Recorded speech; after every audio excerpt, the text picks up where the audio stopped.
The Denver Broncos getting the job done today in Tampa, securing their first win of the season. You love to see it. Denver was nearly a touchdown underdog in this matchup against the Buccaneers today, and they did not care. The defense was phenomenal. Bo Nix looked pretty good in this game, and hopefully a sign of things to come. You know, I was a little curious as to how this one would play out, and lo and behold, the Denver Broncos get the job done, taking down the Tampa Bay Buccaneers 26-7. We'll break it all down on this afternoon's installment of your Locked On Broncos postcast. Let's get into it, folks. You are Locked On Broncos postcast, powered by Mile High Sports, part of Locked On Sports Denver, on the Locked On Podcast Network. Your team every day. It is your Locked On Broncos postcast. Hope everybody is doing well out there on this lovely Sunday, September the 22nd afternoon here as the Broncos secure their first victory of the season in very convincing fashion. Tampa Bay was, one of the hottest teams in the NFL through the first couple of weeks. The Broncos defense stepped up. Bo Nix looked good. Still a lot of questions, in my opinion, about the running game, but at the end of the day, a win is a win as the Broncos put forth one of the more, I don't want to say shocking, but one of the more eye-opening performances, rather, of the early morning slates as they get the job done. So I'm your host, Aniello Piro. Really appreciate you guys tapping in with me on this Sunday afternoon after the Broncos' first win of the season. You can follow me on social at Media by AP. And do me a favor, guys, make sure to subscribe to that Locked On Sports Denver YouTube channel. That way you guys never miss an episode of your Locked On Broncos postcast, your Locked On Buffs postcast, and your Locked On Rockies postcast. I'm going to be doing the Rockies show in just a few hours as they're getting started right now with their series finale against the Dodgers. But let me also say this. Last night's Buffs postcast, that was an energized one. If you're a Buff fan, if you're someone who's intrigued in Colorado, I really suggest you go check that one out. I was amped up, pumped up, and ready to go.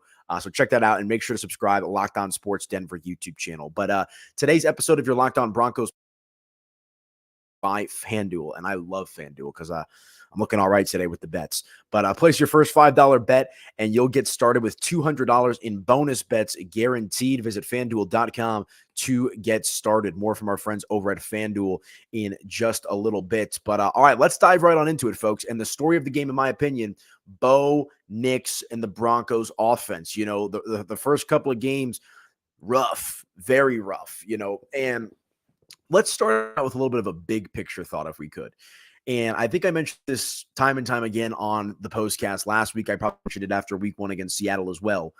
Bo Nix was dealt a tough hand out of and the Broncos, not just Bo Nix, it's not just a one-man show here. But to have to open up as a rookie in your first two starts of the NFL against two of the better units in the league defensively, on top of having to play in Seattle against the 12s, on top of having to play the Seahawks, that's a hostile environment. And then to come home and have to face a Mike Tomlin-led Steelers defense, like those are two tough tasks for Bo Nix to handle. And, let me see if I can pull up some stats here real quick, because I'm curious as to where, and Mike Tomlin, all that guy does is win games. Team defense stats. Because Tampa Bay is fine. Like they can hold their own weight, right? They're a solid football team, but I don't think their defense is anywhere near as vicious as Mike Tomlin's Steelers are and the Seattle Seahawks defenses as well. So at the end of the day, like I said, I think we have to take those first couple of games with a grain of salt. And it's been a wacky season for the NFL. So far you have teams that are supposed to be good that are losing and vice versa.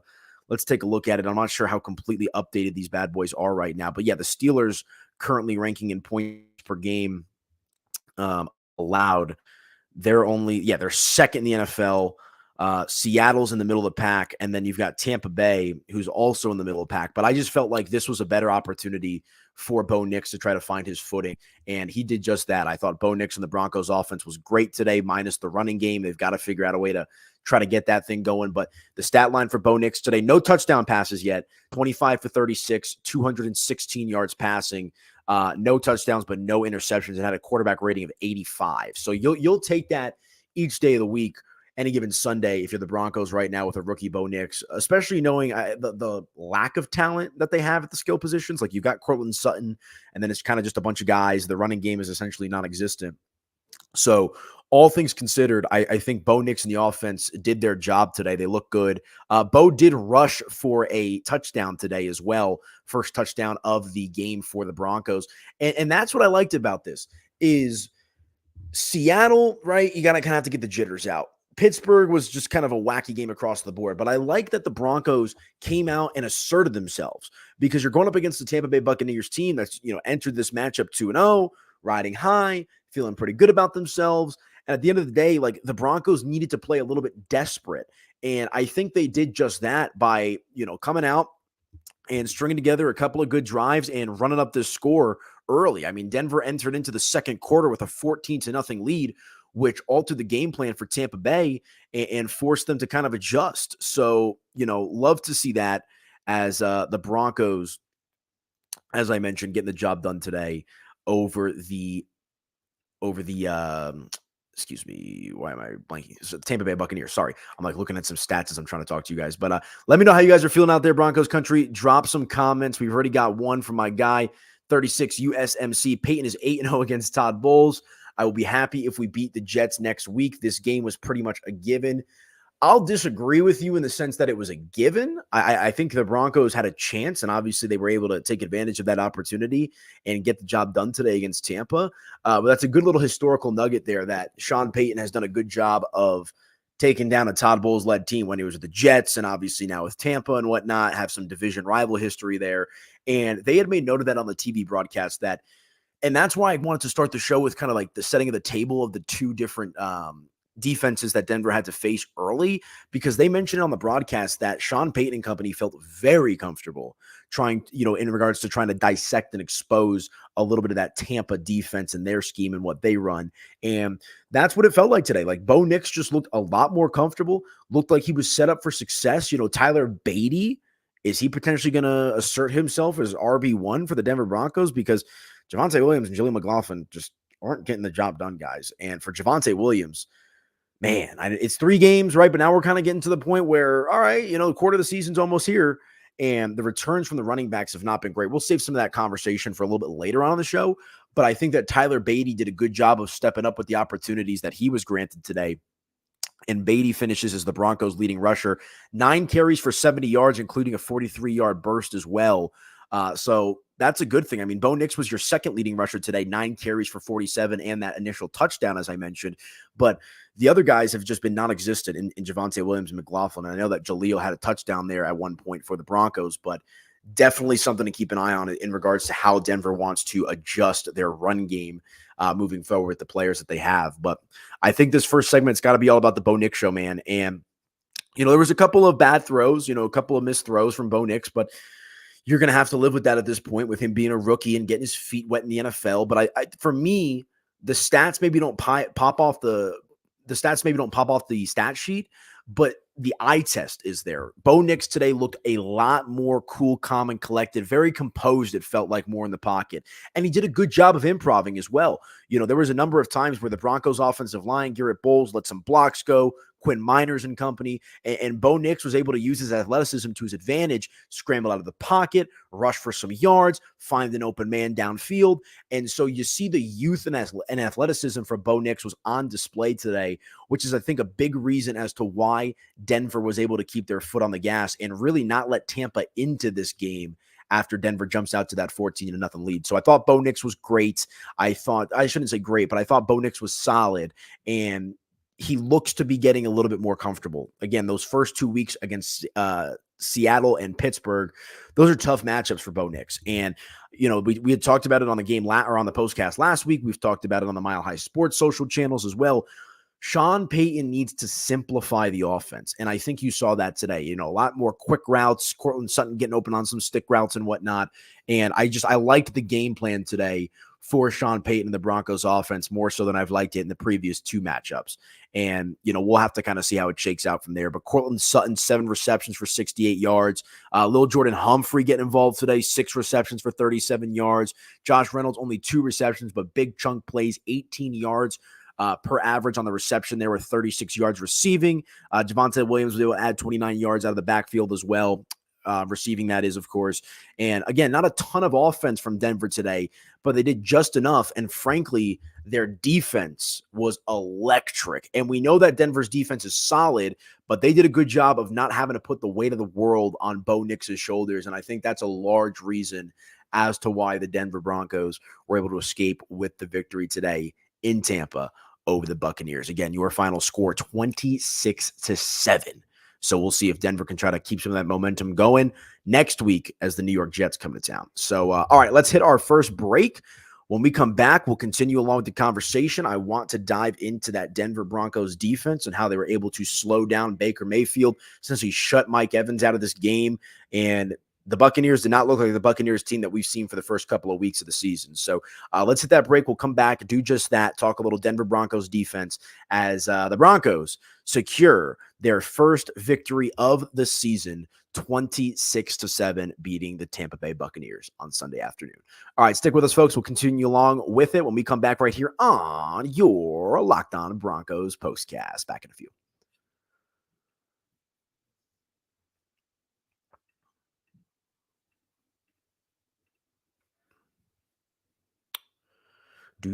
Oh, hold on. I gotta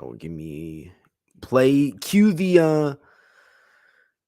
the Jeopardy music. I gotta upload this lower third real quick. There it is. All right, you guys, let me tell you about our friends over at Robinhood.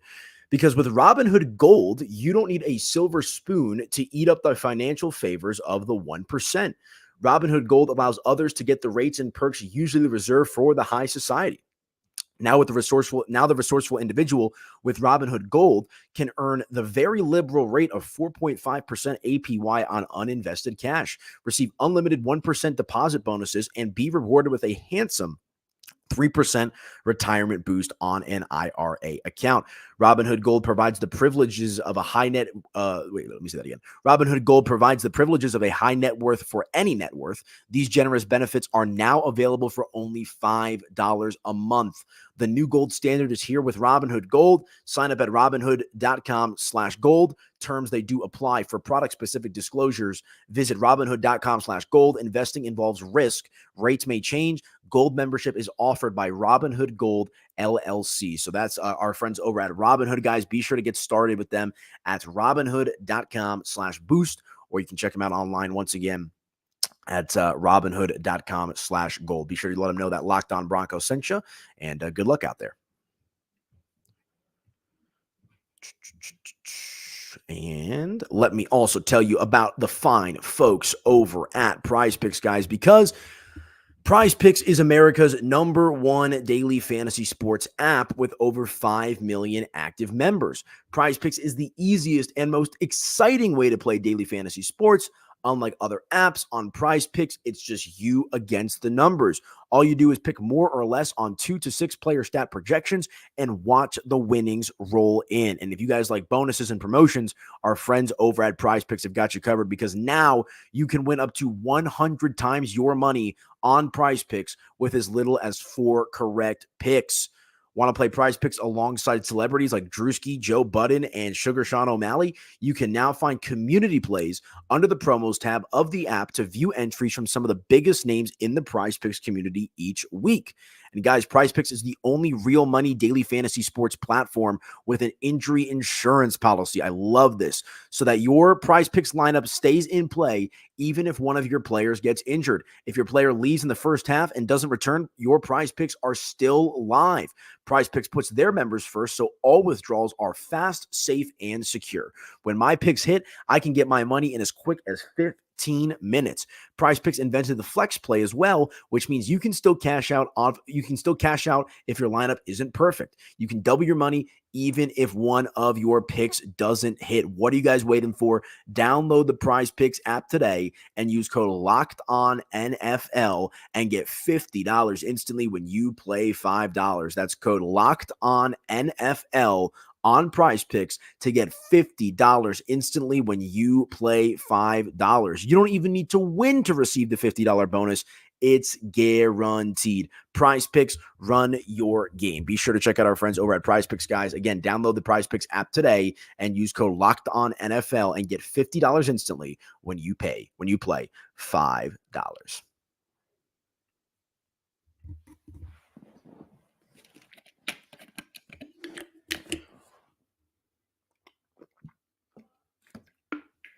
All right. Quick hydration break, and we're back. Welcome on back into your Locked On Broncos postcast. I'm your host, Aniello Piro. Hope everybody is hanging in out there. I'm sure everybody in Broncos country is feeling pretty good today after the Denver Broncos secure their first victory of the season. Your final score, 26-7. And we spent the first segment of this postcast talking about Bo Nix and the offense. Now let's shift it over to Vance Joseph's defense because I thought they were phenomenal today. You guys can follow me on social at Media by AP. And also, guys, make sure to subscribe to that Locked On Sports Denver YouTube channel. That way you guys never miss an episode of your Locked On Buffs, Broncos, and Rockies postcast. So appreciate you guys hanging with me today. If you guys got any thoughts or opinions about the game, make sure to drop some comments. I love making sure that you guys are involved. What were you most impressed with today? Was it Bo Nix and the offense? Was it the defense and how they were able to essentially nullify Baker Mayfield and the Bucs offense? What was your big takeaway from the game today as the Denver Broncos secure their first victory of the season? But as I mentioned, I just thought Denver's defense was very, very good today.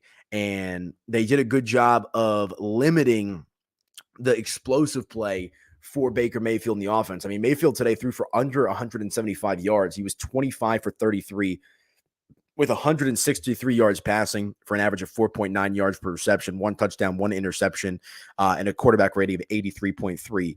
And all of the Buccaneers' big wide receivers were essentially held in check. Chris Godwin had a decent game, 6 receptions for 53 yards and a touchdown.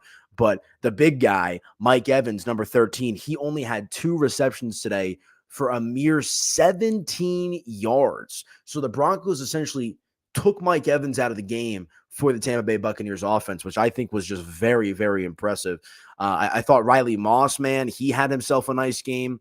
Obviously, Pat Surtain and company did some good stuff. How about Alex Singleton as well? He led the team in total tackles today with 10, 4 of which came on his own. But he's kind of like that general in the middle of the field for this Denver Broncos defense, sideline to sideline, lowering the head, getting into the scrums, and just putting his body out there on the line as the Denver Broncos defense really stepped up today and beat down Tampa Bay in pretty convincing fashion. And that's the thing is the Broncos defense, really over the last even 4 head coaching regimes, right? I think back after Gary Kubiak when it was Vance Joseph as the head coach, Vic Fangio, maybe Nathaniel Hackett's defense was all right, but now with Sean Payton, right? The defense has been the strong suit, I would say, of the Denver Broncos over the last, half decade plus essentially. And it's been the offense that's been struggling. And once again today, the Broncos defense, regardless of the situation, regardless of being 0-2, the Broncos defense has been good enough to win the first 2 games of the season, in my opinion. And they put forth, I think, the other part of this is probably the best performance of the season so far. So, when it's all said and done, man, you absolutely love to see it. Brandon Jones, the offseason addition from the Miami Dolphins, he had a big-time interception of Baker Mayfield today. Was able to run it back for 37 yards and set Denver up with short field. They were able to capitalize on that. And also, Denver just did a good job of maximizing the little things, right? They get the ball back there before half. They weren't able to score a touchdown, but they at least generate a field goal, putting some more points on the board, knowing that Tampa Bay is going to get the ball at half. And Tampa Bay was limited to only a single touchdown in this game. That came in the second quarter. Denver's defense pitched a shutout in the second half. A shutout. I mean, they're a solid unit, and this is a team that's got some banged up injuries as well across the board, both a little bit on offense and defense. But the quarterbacks were phenomenal today. I mentioned Riley Moss. I know my guy Cody Rourke, who you all know, the standard host of the Locked On Broncos podcast. He's going to have his film review out early this week for the Mile High Sports YouTube channel. So make sure to subscribe to the MHS channel as well so you don't miss that. I thought Riley Moss had a fantastic game today. And, he was one of the more vocal guys after the Broncos 0-2 start about, no excuses. I've got to be better. I know I'm better than this. And I thought that he was just, on the Tampa Bay Buccaneers receivers like a magnet. Great inside leverage on multiple pass deflections for Riley Moss today. And ultimately, I think it was a key to help get the Broncos this victory. And they were just the better team, straight up. There's no other way to slice it. They came to Florida in that heat and got the job done. No excuses. And hopefully that's a sign of things to come. Because that's the thing is I know I was ripping the Broncos after week 1, and especially last week because I thought that was a completely winnable game against the Steelers. But we're still so early into the season. I mean, the Baltimore Ravens and the Dallas Cowboys are on the TV in front of me right now. Baltimore's 0-2. If Dallas loses this game, they're going to be 1-2. There's a handful. You had the Saints who were 2-0. They kind of fell off today. Look at the Vikings. Who thought the Vikings were going to be like this? The Bears have struggled. And so there's a number of examples of teams that have kind of yet to hit their stride.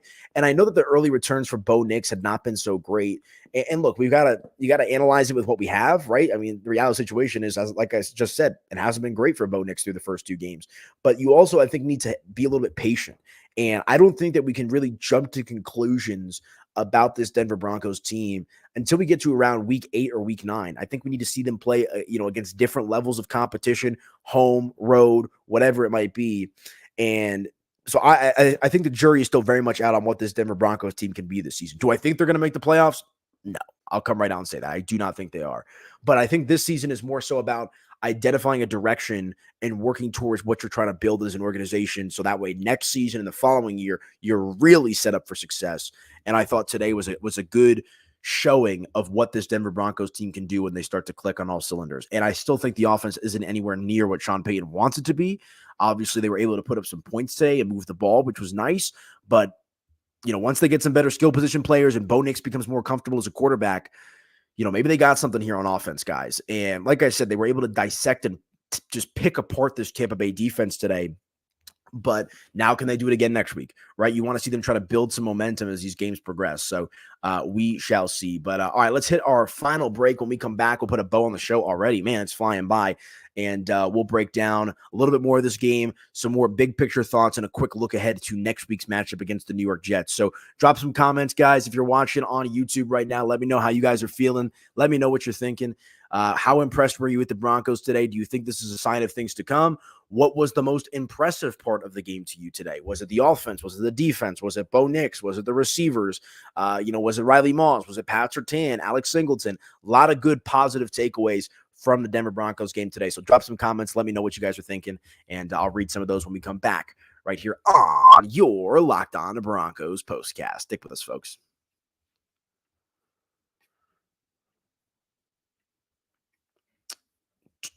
All right, you guys, let me tell you about my friends over at FanDuel. And I am an active FanDuel user. I hit nicely last night. I bet the Buffs at 12-1 odds right before that final drive that ultimately helped push this game to overtime. I think I put like $10 on it, cashed out a nice little 120 profit. And I love FanDuel, man. I shot my dart. I've made some decent money today on my FanDuel app as well. Betting the NFL. Got under in the Pittsburgh and Chargers game. I had the under in the Browns and Giants game, both of which were sweaty with kneel downs on like the 1 yard line. And I got to check my other bets. I think I got the Dolphins this afternoon. We'll see what happens with the Cowboys and the Ravens. I have Derrick Henry anytime touchdown. So I'm a big FanDuel fan, and I know you guys will be too. And let me tell you about them, guys, because, hey, NFL fans, you can start the season with a big return on FanDuel, America's #1 sportsbook. So when you get a hunch in the middle of the game, you can check out the latest stats, view live play-by-play, and so much more on the same page where you place your bets. You'll get started with $200 in bonus bets guaranteed when you place your first $5 bet. That's FanDuel.com. Be sure to check them out, guys. My personal favorite sportsbook. I know it'll be yours too. And there's nothing like FanDuel app in one hand. I got my iPad, on the table here watching the Red Zone. I got the Bronco game on. It is just the all-encompassing sports experience. So be sure to check out our friends over at FanDuel. Let them know that Locked On Broncos sent ya. Okay, welcome on back into your Locked On Broncos postcast. Hope everybody is doing well out here today as the Denver Broncos getting their first win of the season. Woohoo! A little victory show here on this Sunday afternoon. I also love the early start time. Like, if this was in Denver or whatever it might be, like the game would just be starting now. I like these 11 a.m. kicks personally. And it helps me do Locked On Rockies later. So I get to do a little double dip, little Broncos, little Rockies, and we'll have some fun with that. But I got to talk about this real quick as well. The one thing that rubbed me the wrong way today, or like the one big negative I would say, is the run game. And, everybody has high expectations and high hopes for Javonte Williams, now at least one full season removed, on the road to recovery from his ACL injury. Last year, I guess you were able to kind of discount that a little bit, knowing that he was working his way back from that dynamic. But he's not been good, guys. Just very, very ineffective. Jaleel McLaughlin, who I know scored a touchdown there on what was supposed to be a power run, hits him with like a little stuttered juke, and then bounces to the outside. That was a nice run, but that's about where it starts and ends for Jaleel McLaughlin's day. I mentioned it in the first segment of the show today, guys. I mean, Javonte Williams had 5 carries for 12 yards. Jaleel McLaughlin only had 5 carries for 7 yards. Bo Nix was the Broncos' second leading rusher with 9 carries for 47 yards. And I know that some of those were more impromptu scramble drills, but at the end of the day, the two guys that you're expecting to kind of shoulder the load for the Broncos in the backfield have done anything but that. But when one door closes, maybe another one opens, because the Broncos' leading rusher today was Tyler Beatty, and he had 9 carries for 70 yards. We mentioned that 43-yard burst that he had in this game as well.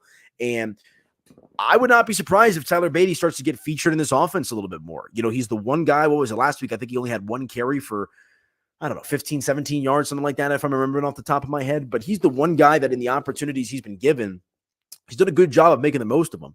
And at the end of the day, if Javonte and Jaleel, here we are 3 weeks through, a handful of touches for each of them, if they're going to be unable to kind of showcase their talents or really just contribute in a positive way on a consistent basis to this Broncos offense, I think you got to look towards Tyler Beatty to become maybe your feature back moving forward for Denver.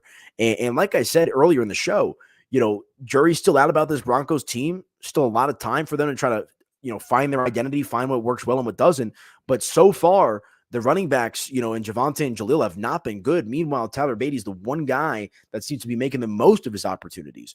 So I'm curious to see if Sean Payton is going to make some adjustments with his game plan in regards to who's getting the touches. I mean, he did lead the team today in touches as well with the 9 carries. Well, I guess him and Bo Nix tied, but a little bit of a different dynamic. 136 yards rushing on the ground today. They scored both of their touchdowns, or they scored 2 of their touchdowns rather, on the ground today as well. So, and the other thing with Javonte Williams, man, the fumble, that was almost that was a momentum killer at that point in the game in the first half, because, Denver's offense had, Tampa Bay on the ropes. Tampa scored their lone touchdown of the game in the second quarter, and that Javonte Williams fumble, like, it's going to happen, right? But when you're also not being effective as a runner, and now maybe there's some questions about your ability to hang on to the football. And I'm not going to go crazy about that. Like, I'm not saying he's a liability out there to put the ball on the ground. But, that was the one real negative, I would say, from the Broncos today in regards to their first half, and really collectively from the game, was just their inability to effectively run the ball. But more importantly, Javonte Williams just, like I said, I hate to say it, but just kind of looking like a guy, and just not able to do too much for this Broncos offense. So we'll have to see how it all kind of shakes out. The other thing that I want to mention is Bo Nix out of the gate in this game, a perfect first drive. I was getting ready. I turned on the game like in the middle of the drive as I was getting ready for everything that I'm doing today as well. And, obviously it's scripted. You're trying to set Bo Nix up for success and, make it easy for him on the first drive. But from the moment this game started, Bo Nix just looked way more comfortable in regards to the play calling, the effectiveness of his passes, and like I said, his ability to use his legs and run the ball as well. So I thought that Sean Payton did a great job of kind of simplifying the game plan and setting Bo Nix up for success, because through the first 2 games, maybe it was more of Bo Nix being a rookie and needed to get his feet wet, but he just looked a little bit like a deer in the headlights today. You even saw Bo Nix, I think at one point he did the first down, a little shoulder shrug, playing with a little swagger out there, which you love to see. So hopefully they can keep that up with Nathaniel Hackett and Aaron Rodgers getting ready to play the Denver Broncos next week. And that's the other thing. If you guys didn't know this, Denver's staying out on the East Coast. They're going to go practice in West Virginia this week. And, Sean Payton was looking at this as a little bit of a team bonding idea of like, hey, we started out 0-2.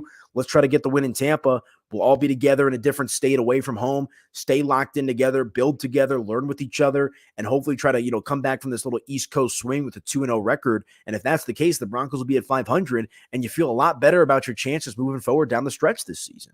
So we'll see if it kind of pays off. one half of the job is done as Denver takes down the Tampa Bay Buccaneers today. Your final score 26-7. But I thought Bo Nix was great. Looked a lot more comfortable in the pocket today. Pass rating of 85, 25 for 36 with 216 yards passing. We're still waiting for that first passing touchdown, but I thought he looked like he was in command of the offense today, and I thought the Denver Broncos defense looked very, very good. Did a good job of basically taking Mike Evans out of the game and not making anything easy for Baker Mayfield and the Tampa Bay Buccaneers. But all right, folks, that's all she wrote. Quick show, fun show, victory show right here on your Locked On Broncos postcast. Really appreciate you guys tuning in. Again, you can follow me on social at Media by AP, and make sure to subscribe to that Locked On Sports Denver YouTube channel. That way you guys never miss an episode of your Locked On Broncos, Buffs, and Rockies postcast. So hope you guys enjoy your Sunday afternoon. A couple of good games on the slate as well. So enjoy those matchups. And I'll talk to you actually in a couple of hours for the Locked On Rockies postcast. So any of you Rockies fans out there that want to talk some ball, I'll be back on the channel in a little bit as the Rockies and the Dodgers are finishing up their weekend series today.